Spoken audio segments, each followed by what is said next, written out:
Ezekiel 6.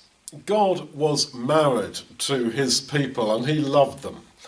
And so he says here, I have been broken with their unfaithful heart which has departed from me. I have been broken by their eyes which play the prostitute after their idols. God notices all things. And his beloved, his woman, had eyes that looked at other men. And she had a mind that fantasized about other men. And God saw that, and it broke his heart. Now that is a terrible picture of a broken God. But why does God come over that way? Why is God that way? Why was God so broken with his people? Because to love somebody makes you weak, and it makes you vulnerable. And so with a love as great as God has, it makes him weak and vulnerable. We know that from our own experience and observation of what it is to love, that it does make you weak and vulnerable.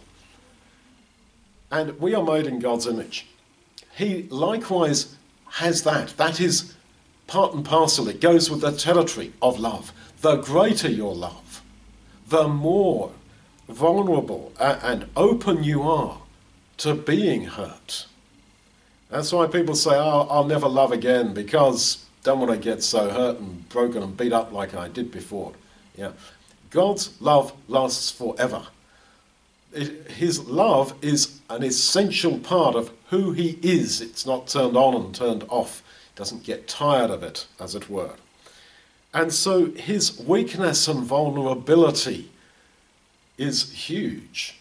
And so he had this to his people Israel at this time. And how much more at the death, the crucifixion of his son, covered in blood and spittle, tortured to death.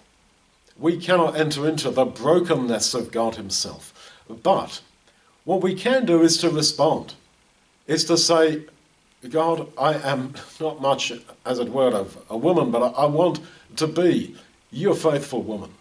And I see how your heart was broken by them. And God, I'll do my best. I'm not much.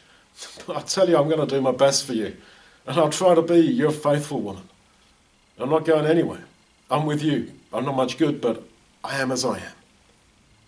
And I believe that that touches the heart of God Almighty.